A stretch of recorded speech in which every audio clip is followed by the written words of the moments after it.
ദിവസം വാങ്ങിയ ചിക്കനെ കുറച്ച് വലിയ പീസ് എടുത്ത് മാറ്റി വെച്ചിട്ടാണ് കേട്ടോ ഞാനിത് ഉണ്ടാക്കുന്നത്. നമുക്ക് ഇഷ്ടമുള്ള മസാല ചേർത്ത് കൊടുക്കാം. ഞാൻ ഇവിടെ അൽഫാം മസാല കേട്ടോ ചേർത്ത് കൊടുത്തിട്ടുള്ളത്.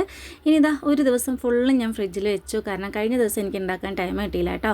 ഇനി അമൂലിൻ്റെ ബട്ടറാണ് ഞാൻ എടുത്തിട്ടുള്ളത്. ഒരു പാൻ എടുപ്പത്ത് വെച്ച് കൊടുക്കുക. അതിലോട്ട് 1 ടേബിൾ സ്പൂൺ ബട്ടർ ഇട്ട് കൊടുത്തിട്ട് മെൽറ്റ് ആവണ വരെ ഒന്ന് വെയിറ്റ് ചെയ്യുക. അതിനുശേഷം മസാല പുരട്ടി വെച്ച ചിക്കൻ്റെ പീസുകൾ ഇതാ ഇങ്ങനെ അങ്ങോട്ട് ബട്ടറിലോട്ട് ഇട്ട് കൊടുക്കുക. ഞാൻ റംസീന നസീർ തട്ടിക്കൂട്ട് പരിപാടീസ് യൂട്യൂബ് ചാനലിലോട്ട് എല്ലാവർക്കും സ്വാഗതം. ഒരു വശം വെന്ത് കഴിഞ്ഞാൽ മറുവശം തിരിച്ചിട്ട ശേഷം അതിലോട്ട് ബാക്കി വന്ന മസാലയും കൂടി അങ്ങോട്ട് ഒഴിച്ചു കൊടുക്കണം. അപ്പോൾ റെസിൽ കണ്ടോ എന്ന് ടേസ്റ്റ് ചെയ്യുന്നതാവുമ്പോൾ ചെയ്യുന്നു പറഞ്ഞിട്ട് വന്നിരിക്കാൻ കേട്ടോ. ഇവിടെ വെന്തിട്ടില്ല എന്ന് പറഞ്ഞിട്ട് എനിക്ക് മനസ്സിലാവണില്ല. പിന്നെ ഞാൻ ഓടിച്ചു വിട്ടു. അങ്ങനെ ഞാൻ ഇതിലോട്ട് കോമ്പിനേഷനായിട്ട് ബ്രെഡാണ് കേട്ടോ ഒന്ന് ചൂടാക്കി എടുക്കുന്നത്. ജസ്റ്റ് ഒന്ന് ആവിയായിട്ടെടുത്താൽ മതി. പഞ്ഞി പോലെ സോഫ്റ്റ് ആവും ബ്രെഡ്.